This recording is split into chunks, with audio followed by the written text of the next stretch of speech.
Nous vivons une époque où malheureusement, nombreux sont ceux et celles qui ont pour principal objectif de satisfaire les gens. Le plus important pour lui, c'est ce que les gens disent et pensent de lui. Ils disent du bien, il se sent bien. Ils disent du mal, il se sent très mal. Il devient dépressif. Ou elle devient dépressif. Et si ils en sont arrivés à ce stade, c'est parce qu'ils ont trop donné d'importance aux paroles des êtres humains. Le plus important pour eux, c'est que tout ce qui les entoure soit satisfait d'eux. Mais ça, c'est un objectif irréalisable. Il faut le comprendre. Et s'il y a un objectif que tu dois atteindre, toi en tant que musulman, c'est de satisfaire Allah. Car si tu gagnes la satisfaction d'Allah, Allah fera que les gens soient satisfaits de toi et ils t'aimeront. Mais malheureusement, jeunes et moins jeunes, ils sont trop nombreux à avoir pris une mauvaise route en cherchant à tout prix à satisfaire leur entourage, leurs amis, leurs proches, en mettant en colère Allah. C'est ça le problème. Parce que si tu vas satisfaire tes amis, tes proches, sans mettre en colère Allah, tu es en train de faire une bonne chose. Mais la personne qui va satisfaire les gens en mettant en colère Allah, hélas, elle a pris une très mauvaise route. Vous le savez que les gens sont différents, leur perception est différente, leur manière de penser est différente. Tout cela fait que c'est impossible de satisfaire tout le monde. Cherche donc toi, mon cher frère, ma chère sœur, musulman et musulmane, à satisfaire Allah. Même si les gens ne seront pas satisfaits de toi, ce n'est pas grave. Le plus important, c'est qu'Allah soit satisfait de toi. Quand tu regardes aujourd'hui, peu importe ce que tu vas faire, tu vas être critiqué par une partie des gens qui te connaissent ou pas. Tu vas parler au nom de la vérité, on va te trouver trop dur. On va te reprocher ça. Si par précaution, tu t'abstiens de parler, on va dire, regarde celui-là, il se prononce pas, il parle, c'est un peureux.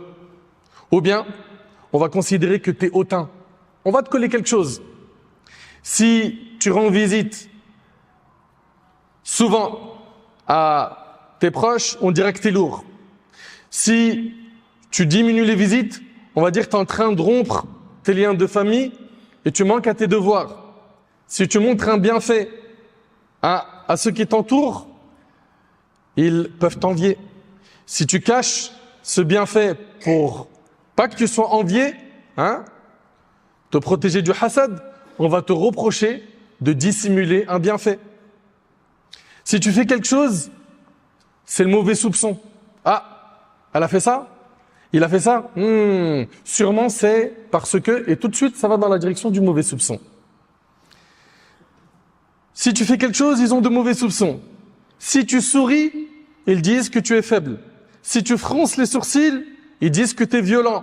Si tu pardonnes, ils disent que tu es faible, tu es un lâche.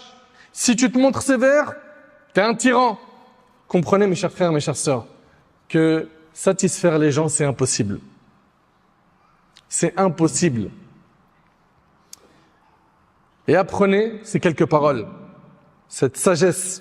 رضا الناس غاية لا تدرك ورضا الله غاية لا تترك فاترك ما لا يدرك وأدرك ما لا يترك. La satisfaction des gens est une chose impossible à atteindre. Écoutez bien, la satisfaction des gens est une chose impossible à atteindre. Mais la satisfaction d'Allah est une chose qu'il ne faut pas abandonner. Alors, abandonne ce qui est impossible à atteindre et atteins ce qui ne doit pas être abandonné. Je répète. La satisfaction des gens est une chose impossible à atteindre. Tu ne pourras pas satisfaire tout le monde. Mais la satisfaction d'Allah est une chose qu'il ne faut pas abandonner. Alors abandonne ce qui est impossible à atteindre, à savoir la satisfaction des gens, et atteins ce qui ne doit pas être abandonné, à savoir la satisfaction d'Allah. Je vous invite à méditer sur le hadith qui arrive d'après Aïcha radhiyallahu anha, le prophète sallallahu alayhi wa sallam a dit: celui qui recherche l'agrément d'Allah, c'est-à-dire la satisfaction d'Allah, dans la colère des gens, c'est-à-dire que la personne obéit à Allah même si les gens ne sont pas contents de cela. Écoutez bien, celui qui recherche l'agrément d'Allah dans la colère des gens, Allah est satisfait de lui et rend les gens satisfaits de lui. Allah va t'aimer et fera que les gens t'aiment. Et celui qui recherche l'agrément des gens dans la colère d'Allah, Allah est en colère contre lui et rend les gens en colère contre lui. Allahu Akbar. Ce type de personne cherche le contentement des gens en faisant une chose qu'Allah a interdit ou en délaissant une chose qu'il a imposée subhanahu wa ta'ala. Toute personne qui cherche la satisfaction d'Allah, Allah lui suffit. Allah le guidera. Allah subhanahu wa ta'ala ouvrira les cœurs des serviteurs pour lui et ils l'aimeront. Allah subhanahu wa ta'ala le comblera de bienfaits. Allah subhanahu wa ta'ala lui fera goûter à al-yaqin, la certitude en lui azza wa jal. Combien sont nombreux ceux et celles qui cherchent à satisfaire les gens? C'est leur souci majeur. Et pour cela, ils sont prêts à prendre un chemin illicite, haram, à faire des péchés, à délaisser les valeurs de notre religion, à bafouer les règles du dîn. Pourquoi? Pour atteindre son objectif, satisfaire les gens. Allah tabarak wa ta'ala nous dit dans le Coran: Wallahu wa rasuluhu ahaqqu an yurduhu in kanu mu'minin. Or, c'est plutôt l'agrément d'Allah et de son messager que ces gens devraient rechercher s'ils sont vraiment croyants. Et Allah ta'ala nous dit dans le Coran: Wa in tuti' akthar man fil ard yudilluka an sabilillah. Si tu suis la majorité des gens, ils vont t'égarer du chemin d'Allah. Ne cherche pas à suivre la majorité ou à satisfaire la majorité. Satisfais ton Seigneur Azza wa Jal. J'ai des questions à te poser. Si tu te retrouves dans une assemblée où on commence à critiquer des gens pieux, des gens connus pour leur piété, pour leur sagesse, pour leur ilm, pour leur savoir, que ce soit des savants, des étudiants en sciences religieuses ou tout simplement des musulmans pieux ou des musulmanes pieuses, est-ce que tu vas garder le silence de peur qu'on te critique et que tu perdes l'amour de ta fréquentation parce que tu as blâmé le blâmable? Ou est-ce que le plus important pour toi à ce moment-là, c'est la satisfaction d'Allah? Combien sont nombreux ceux et celles qui se retrouvent dans un cercle de médisance et qui se taisent? Pourquoi? Parce que je veux garder leur amour.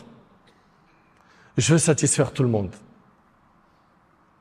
Alors que se taire face à un péché, ça ne fait pas partie du comportement du musulman. Allah tabarak wa ta'ala, il dit: وَإِذَا رَأَيْتَ الَّذِينَ يَخُوضُونَ فِي آيَاتِنَا فَأَعْرِضْ عَنْهُمْ حَتَّى يَخُوضُوا فِي حَدِيثٍ غَيْرِهِ وَإِمَّا يُنْسِيَنَّكَ الشَّيْطَانُ فَلَا تَقْعُدْ بَعْدَ الذِّكْرِ مَعَ الْقَوْمِ الظَّالِمِينَ. Lorsque tu vois ceux qui raillent nos versets, éloigne-toi d'eux jusqu'à ce qu'ils parlent d'autre chose. Et si Satan te fait oublier, sitôt que tu t'en rappelles, ne reste pas avec les transgresseurs. Comprends que rester assis dans un endroit où il y a de la désobéissance, tu te tais, t'approuves ça, t'es associé à eux dans le péché. T'es associé à eux dans le péché. Allah tabarak wa ta'ala, il dit: وَقَدْ نَزَّلَ عَلَيْكُمْ فِي الْكِتَابِ أَنْ إِذَا سَمِعْتُمْ آيَاتِ اللَّهِ يُكْفَرُ بِهَا وَيُسْتَهْزَأُ بِهَا فَلَا تَقْعُدُوا مَعَهُمْ حَتَّى يَخُوضُوا فِي حَدِيثٍ غَيْرِهِ إِنَّكُمْ إِذًا مِثْلُهُمْ. Il vous a révélé dans le livre que lorsque vous entendez qu'on renie les versets d'Allah et qu'on s'en moque, de ne pas rester avec ceux qui s'en rendent coupables jusqu'à ce qu'ils parlent d'autre chose, sinon vous serez comme eux. Si jamais tu te retrouves invité dans un événement où tu sais qu'il y aura de la désobéissance, est-ce que tu vas y participer? Tu vas aller quand même pour satisfaire tout le monde? Ou le plus important pour toi, c'est la satisfaction d'Allah, et donc tu conseilleras avec sagesse, tu ordonneras le bien, interdiras le mal avec sagesse, et tu éviteras de t'y rendre. Plein de questions comme ça qu'on doit se poser. Est-ce que nous, on est prêt à voir la désobéissance et rester silencieux? Vous savez, Banu Israël, dans le Coran, Allah subhanahu wa ta'ala, il nous dit que s'ils ont été maudits, c'est parce que justement, ils voyaient le blâmable et ils ne le blâmaient pas. Et cela est relaté dans le Coran. D'où l'importance de faire très attention, afin de ne pas être chassé de la miséricorde d'Allah, de systématiquement ordonner le convenable, interdire le blâmable de la meilleure façon. Sufyan al-Thawri a écrit à Ibn Abi Dhi'b, qu'Allah leur fasse miséricorde. Il lui a dit: si tu crains Allah, il te suffira des gens. Et si tu crains les gens, ils ne pourront rien pour toi devant Allah. Alors crains Allah.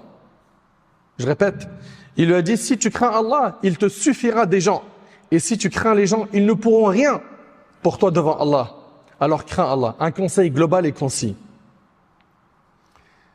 Est-ce que nous voulons satisfaire Allah en suivant les commandements d'Allah et du prophète sallam plus que tout, ou est-ce que le plus important, c'est de satisfaire ceux qui nous entourent? Écoutez avec moi cette histoire, et c'est avec ça qu'on termine, Inch'Allah. Lorsqu'Ibn Hubayra devint gouverneur de l'Irak et de Khurasan, sous le règne de Yazid ibn Abd al-Malik, il fit venir Al-Hassan al-Basri, Ibn Sirin et Al-Sha'bi, 3 grands savants parmi les pieux prédécesseurs. Il les accueillit chaleureusement et les traita avec honneur, puis il leur a dit: les sujets du calife se sont engagés à lui obéir autant que lui-même s'est engagé à veiller à leur intérêt. Il m'envoie des lettres, et si je les exécute, je mets en colère Allah, et si je les ignore, je mets en colère le prince des croyants. Que me conseillez-vous de faire? La question est posée à 3 savants. Al-Sha'bi répondit par des paroles empreintes de dissimulation. Ibn Sirin resta silencieux. Ibn Hubayra s'adressa alors à Al-Hassan.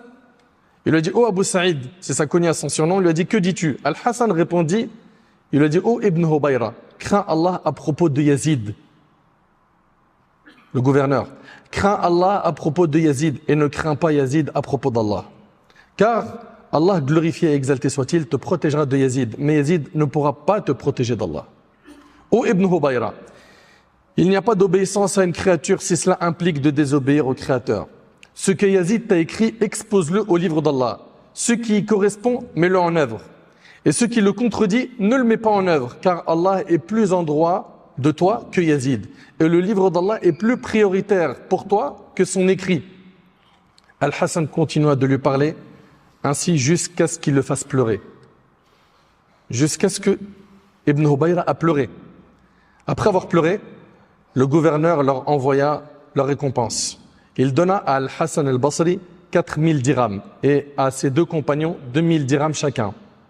L'imam al-Sha'bi, rahimahullah, qui était présent, se tint alors à la porte de la mosquée et déclara: que celui d'entre vous qui peut préférer Allah à ses créatures le fasse, car l'émir nous a interrogés sur la loi d'Allah. Al-Hassan ne savait rien que j'ignorais, ni Ibn Sirin, mais nous avons cherché à plaire à l'émir. Alors Allah nous a éloignés de l'émir et nous a rabaissés. Quant à Al-Hassan, il a cherché à plaire à Allah, alors Allah l'a honoré de l'amour de l'émir et lui a accordé un plus grand don. Combien de bons conseils sincères à un émir ont apporté de grands bienfaits. Dans cette histoire, on voit qu'Al-Hassan al-Basri, rahimahullah, il conseillait de la meilleure des manières.